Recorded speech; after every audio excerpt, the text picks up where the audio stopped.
Assalamualaikum warahmatullahi wabarakatuh. Tentunya sekarang kita sudah masuk ke pertemuan yang ke-7 ya. Jadi kita sudah masuk ke materi regresi. Nah, apa itu regresi? Ya, regresi ini sebenarnya suatu analisis di dalam statistika ya.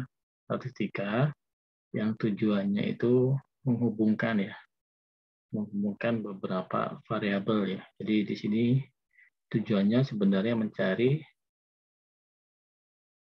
hubungan ya, mencari hubungan. Nah, jadi hubungannya seperti apa? Tentunya dari beberapa variabel. Nanti kalau kita lihat, nanti akan ada variabel yang berpengaruh dan juga variabel yang dipengaruhi atau di dalam penelitian ada namanya variabel bebas dan juga variabel terikat.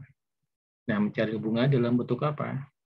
Mencari hubungan dalam bentuk persamaan, ya. Maka nanti biasanya kita sering adanya persamaan regresi yang sederhana ya, yang simple, yang sederhana ya biasanya kita adalah Y sama dengan ada A ditambah PX gitu ya. Jadi di sini variabel yang terikat ya, di sini variabel bebas gitu ya. Ini tak bebas atau ini dependen ya, tak bebas ya.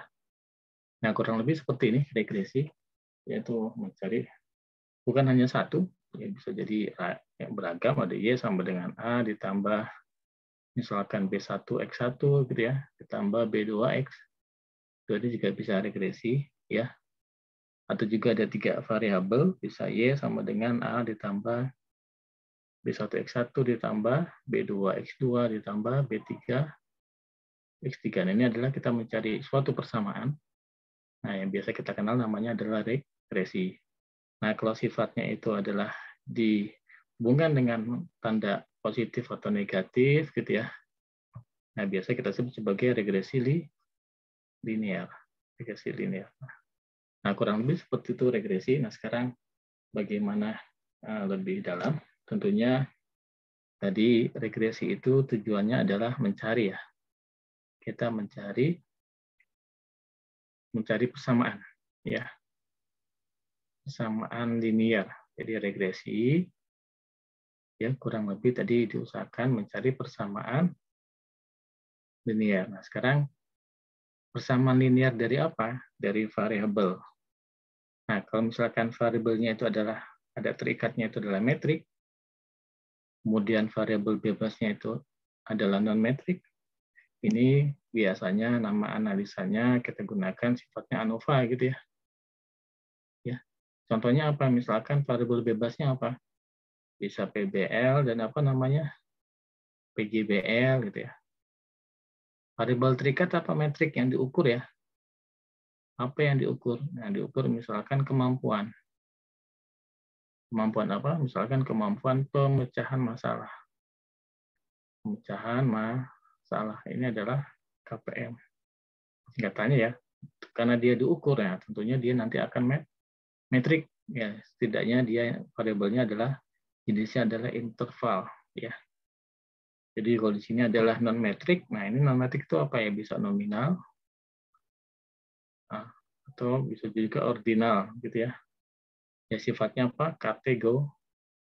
Kategori kelompok saja. Nah, ini kita akan gunakan ANOVA yang sudah kita bahas sebelumnya. Tetapi kalau sifatnya adalah baik itu variabel bebasnya itu metrik dan variabel terikatnya sifatnya metrik yang diukur ya, yang diukur, nah, maka nanti kita akan gunakan namanya salah satunya adalah regresi. Nah, apa contohnya metrik? Misalkan di sini variabelnya adalah kemampuan awal ya. Kemampuan awal matematis ya, kemampuan awal matematis. Nah, yang di sini contoh yang diukur adalah apa? KPM juga ya. Apa KPM? Kemampuan pemecahan masalah ini juga diukur. Kemampuan awal juga diukur. Nah, kalau diukur, nah biasanya ini skalanya adalah skala interval.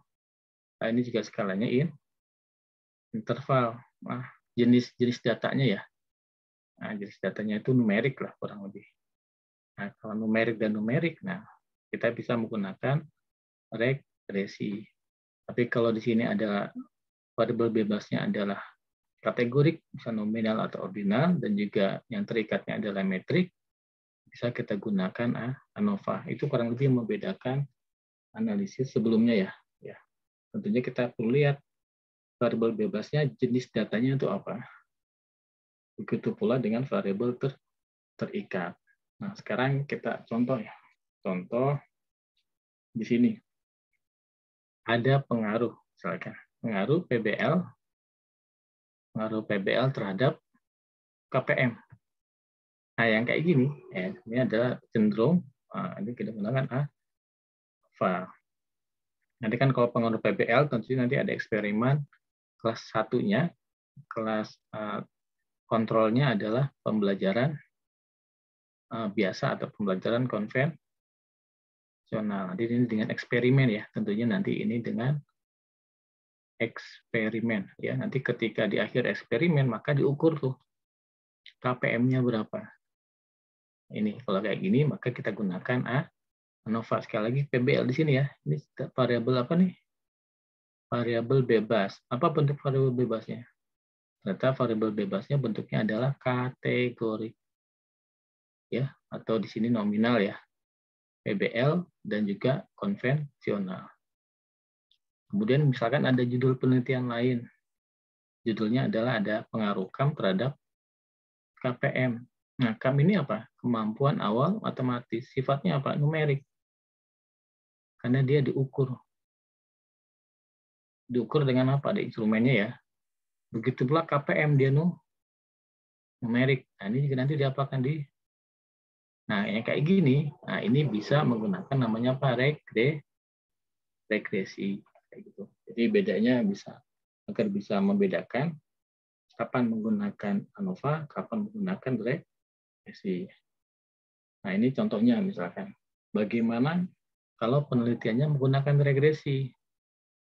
Apa contoh penelitian tadi? Ada pengaruh kemampuan awal matematis siswa terhadap KPM-nya. Tadi ini adalah numerik. Ini juga adalah numerik. Nah, ini bisa menggunakan regresi. Nah, bagaimana rumusan masalah? Nah, kalau regresi tentunya yang akan dicari apa? Model persamaan linear. Nah, maka nanti bagaimana model persamaan linear atau bisa jadi hubungan atau pengaruh KAM-nya terhadap KPM-nya. Jadi di sini kata kuncinya adalah model persamaan linear. Nah, tentunya ada hipotesis. Apa hipotesisnya? Kalau rumusan masalah adalah bagaimana ya bisa jadi terdapat ya. Terdapat. Nah, kalau di sini signifikan, di sini ada tambahan lagi. Jika modelnya itu signifikan, berapa besarnya gitu ya. Nah, ini sebenarnya akan ditanya juga di hipotesis ya. Jadi terdapat model persamaan linear hipotesisnya ya terkait hubungan atau pengaruh antara KAM dan KPM. Hipotesis penelitiannya. Tentunya nanti akan, kalau misalkan ini signifikan, tentunya nanti akan diuji hipotesis ya. Apakah pengaruhnya itu, besar pengaruhnya itu memang segitu atau tidak. Ya. Nah, ini besar pengaruhnya nanti akan diuji nih. Apa besar pengaruhnya B-nya itu ya? B-nya itu berapa? B-nya itu apa ini? Kalau kita buat ini, koefisiennya ini ya. Nah, ini. Y sama dengan A ditambah B. Ini contoh dari apa? Regresi sederhana. Regresi sederhana. Jadi Y sama dengan solve dari KPM-nya, X-nya skor dari KAM-nya A dan B-nya itu ini bilangan real ya. Bilangan real. Jadi kalau misalkan ada Y sama dengan misalkan 3 ditambah 2X. Artinya apa? Jadi peningkatan jika X meningkat satu satuan, maka Y-nya meningkat berapa? Y-nya akan meningkat 2 satuan ini ya. Nih. Y-nya akan meningkat 2 satuan. Ini nanti maksudnya. Apakah yang dimaksud dengan besarnya itu berapa? Apakah besarnya itu signifikan atau tidak? Nah, ini jadi salah satunya seperti ini kurang lebih gambarannya. Kalau suatu penelitian menggunakan apa? Regresi sederhana kayak gini. Ada rumusan masalah, ada hipotesis penelitian, dan juga ada hipotesis statistik. Jadi kata kuncinya kita akan mencari persamaan linearnya, persamaan antara variabel bebas dan juga variabel tak bebasnya. Nah, contohnya ini ya, contohnya misalkan ini dummy datanya dan data mungkin untuk mempermudah memahami ini ya. Jadi ada skor KPM, apa tadi Y-nya ya. Ada ini X-nya. Nah, ini kita cari menggunakan data analysis ya. Menggunakan data analis ya. Y-nya, input Y-nya ini A ya, ini Y-nya. Ini sebagai X-nya. Label, output-nya nanti di sini. Kita centang saja. Nih, coba hasilnya seperti apa. Nah, hasilnya seperti ini. Ya, ada output-nya. Sekarang bagaimana cara baca output-nya? Kalau ini berarti apa nih? Ini adalah korelasi ya. Korelasi apa nih? Y dan X. Nah, berapa hubungannya? Cukup besar nih, 0,77 ya. Nah, kemudian nanti R square ya. Tadi yang ini 0,77 dikuadratkan. Nah, dapatnya adalah 0,59. Nah, kemudian ketika ada penyesuaian pada 0,53. Di sini ada standar errornya sekitar 4,6. Standar error dari ini ya, residunya ya. Nah, kemudian observasinya ada 9 karena tadi datanya ada 9 ya. Ya. Datanya ada 9. Nah, baik. Nah, tentunya ketika regresi juga ada namanya tabel ANOVA-nya ya. Tabel sidik ragamnya. Perhatikan tapi di sini ada regresi, ada residu atau sisa, ada juga total atau error ini ya. Nah, ternyata dapat F-nya apa di sini? 10, ini F hitung. F hitung. Kemudian F tabelnya berapa? Ini kalau kita cari sebenarnya ini ya. Ini kan derajat bebasnya 1,7. Nah, ini ya. Derajat bebasnya 1,7. Jadi nanti F in, ini kalau di Excel-nya 0,95, 1,7. Nah, ini dapat. Nah, ternyata F hitungnya lebih besar dibanding F tabel atau juga ininya kurang dari 0,05, 0,0. Nah, berarti apa? Pengaruh. Nah, di sini berarti ada pengaruh di sini. Ada pengaruh apa? Pengaruh KAM terhadap KPM. Nah, berarti di sini kesimpulannya ada pengaruh. Nah, kalau di regresi berapa pengaruhnya? Ya, ketahuan di sini. Nah, kita bisa lihat di sini ini koefisien, jadi kita bisa persamaan Y-nya. Koefisiennya berapa? 59, berarti 59,6 gitu ya, ditambah skor KPM berapa? 0,6, berarti 0,61 gitu ya. 61X. Nah, ini nih adalah persamaan regresinya. Artinya apa kalau kayak gini kita baca? Jadi jika KAM-nya itu naik berapa? 0, naik satu satuan, nanti maka Y-nya itu tadi apa? Y-nya itu sama dengan KPM-nya gitu ya. Itu akan naik sebesar 0,61. Ini dari koefisien ini. Ya. Jadi jika KAM-nya naik, ini pengaruhnya nih. Jadi di regresi nanti bisa kita duga pengaruhnya berapa. Satu satuan dari kenaikan KAM itu kurang lebih bisa menaikkan 0,61 skor dari KPM-nya. Ini regresi. Nah, sekarang kan sudah dapat nih. Ini seberapa handal sih ini? Nilai ini seberapa handal? Tadi kita sebutkan ini kan dapat persamaan regresinya. Berapa handal ini? Ya, itu ini. Nah, ini kehandalan persamaan regresi bisa dilihat dari R square-nya. Nah, berapa R square-nya tadi? 59. Jadi di sini 59,7% gitu ya. Jadi ini mampu Berarti apa? CAM-nya, data-data CAM, gitu ya, data-data dari CAM mampu menjelaskan apa?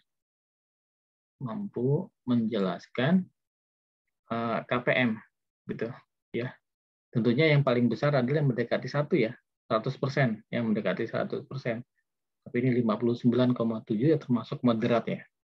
Jadi kurang lebih bahasanya keragaman di dalam KPM itu dapat dijelaskan oleh CAM sejumlah 59,7%. Nah, 59,7 ya sudah di atas 50, tapi memang belum termasuk tinggi. Tapi intinya apa? Persamaan ini memiliki kehandalan sebesar 59,7%. Yang paling baik yang mana? Tentunya yang paling baik adalah yang mendekati 1 ya, 90 atau di atas 80 atau di atas 90%. Nah, itu kurang lebih bagaimana penerapan dari regresi di dalam penelitian pendidikan. Jadi kalau regresi itu kita akan menghasilkan suatu persamaan ya. Persamaannya itu nanti akan berbentuk ada konsta angka gitu ya.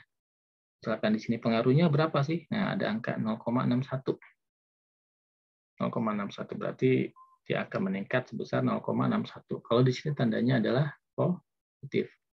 Nah, seberapa handal persamaan ini? Dilihat dari R square-nya. Nah, seperti itu. Tapi ada lagi yang saya agak terlupakan bahwa di awal ini, ketika kita regresi, ya, kita akan membuat Y sama dengan A ini, ya. Ini Y dan X-nya harus berdasarkan harus ada apa? Teorinya, ya.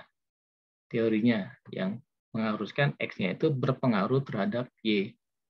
Begitu pula ini, berarti harus ada teori nih. Jadi sebelum membuat persamaan harus ada teori. Apa teorinya? Bahwa X1 dan X2 itu mempengaruhi apa? Mempengaruhi Y atau Y-nya dipengaruhi oleh X1 dan harus ada teorinya. Teori. Kalau nggak ada teorinya, maka persamaan ini ya persamaannya hanya hayalan saja. Nah, begitu pula ini ya tadi ya. Ya, ini pengaruh. Kalau menggunakan regresi, harus ada teori sebelumnya yang mendukung bahwa KPM ini ya, KPM ini ya dipengaruhi oleh CAM. Harus ada apa? Teorinya, landasan teorinya. Nah, kalau ada landasan teorinya, maka secara statistik nanti bisa cari mengenai persamaan regresi ini. Nah, mungkin itu mengenai penjelasan terkait regresi. Semoga bisa menjadi bahan belajar untuk kita semuanya dan semoga bisa bermanfaat.